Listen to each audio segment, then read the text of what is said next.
Okay, so today what we're going to do is we're going to take all of the information that we have been talking about all week long, important versus interesting details, and we're actually going to put that to use in learning about finding topics and main ideas. I want you to go ahead and get out your sheet of paper that you drew your anchor chart on, that T-chart that had interesting details and important details on it.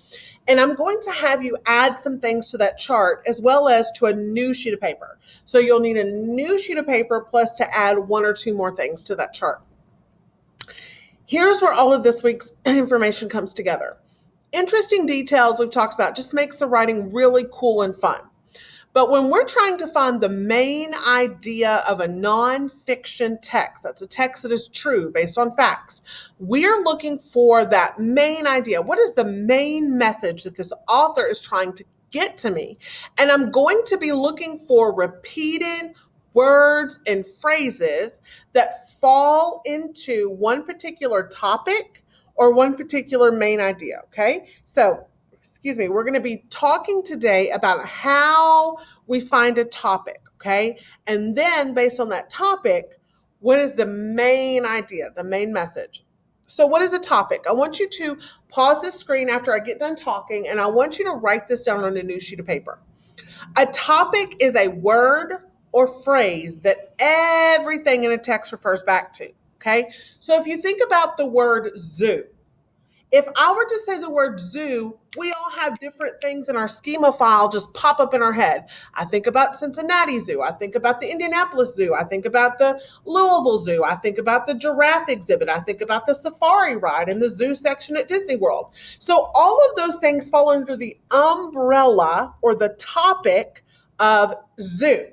But all of those different things have main attractions or main ideas or main messages. So a topic is the word or phrase that everything in the text refers back to. And here's a hint. The topic of the text is typically repeated multiple times, okay? So we're going to take a look at a couple of pictures. I want you to look at these three pictures. Can you identify what the topic of these three pictures are? What do they all have in common? Some have different elements, some have similar elements, but what is the main topic? What would you stick under the umbrella? You said streams or maybe a river or a creek.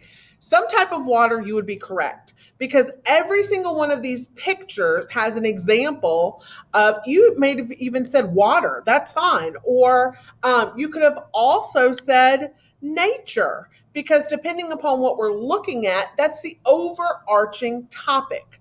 What are we mainly looking at? Okay, let's look at these three pictures. Can you find the topic of these three pictures?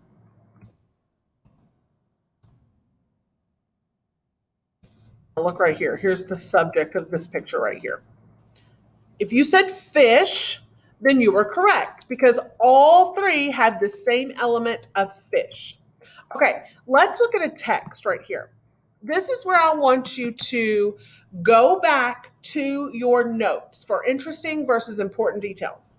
And I want you to write down underneath important details, repeated words and phrases. Repeated words and phrases.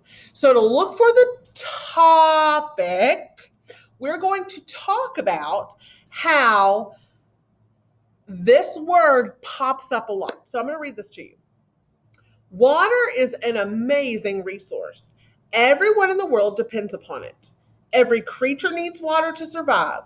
Without water, we would not last long. Water makes our world beautiful. Now, what word is repeated multiple times? Tell the screen or the empty room or your stuffed animal or whoever's sitting next to you. Ding, ding, ding, ding, ding.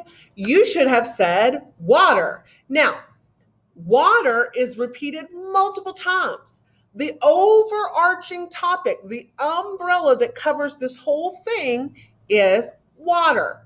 We see that it is repeated 1, 2, 3, 4 times. And then we have this pronoun it that refers directly back to water. Okay, so the topic is water.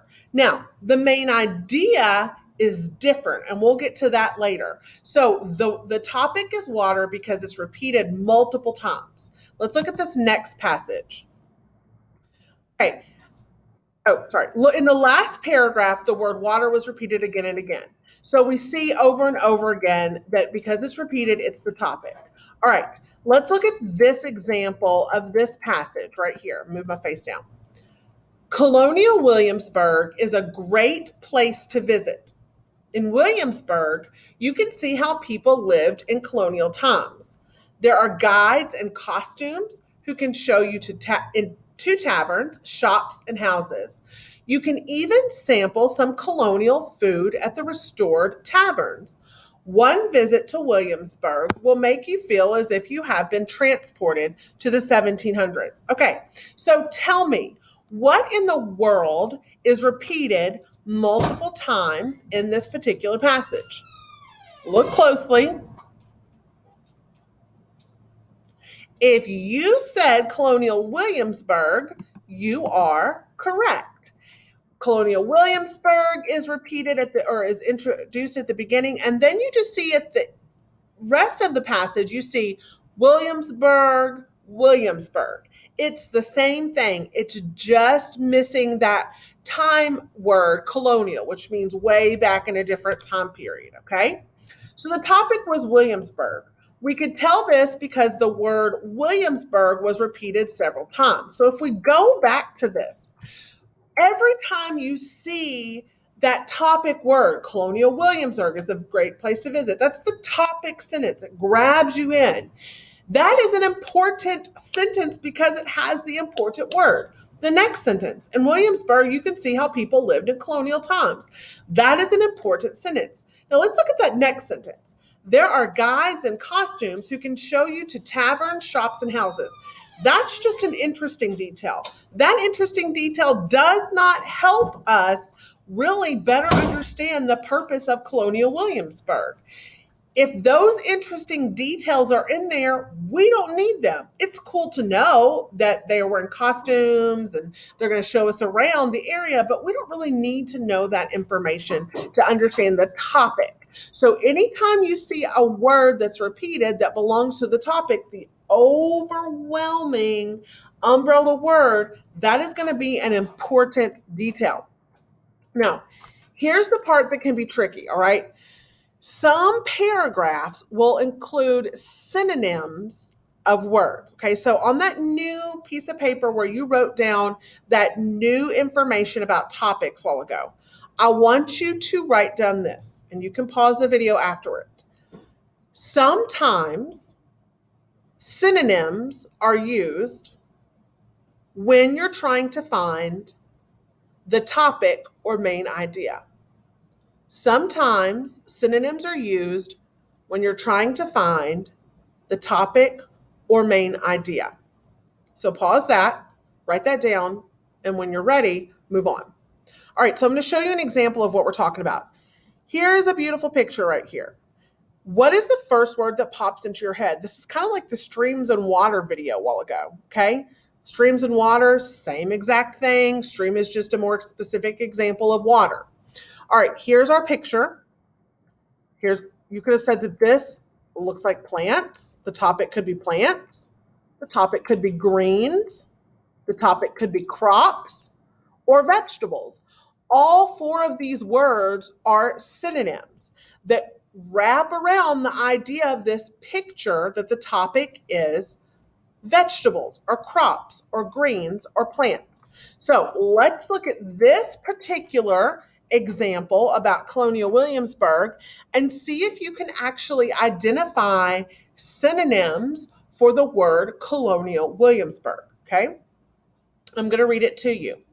Colonial Williamsburg is a great place to visit.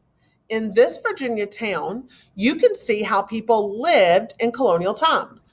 There are guides and costumes who can show you to taverns, shops, and houses. You can even sample some colonial food at the restored taverns. One visit to this place will make you feel as if you have been transported to the 1700s.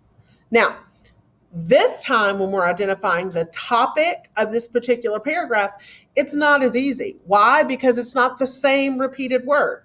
Williamsburg, Williamsburg, Williamsburg. So this is when you have to put on your synonym hat and you have to say, okay, what are some other words in this particular passage that will help me better understand what the main idea is? And what are some words that look similar to or the same as Colonial Williamsburg? I want you to look through, think about it.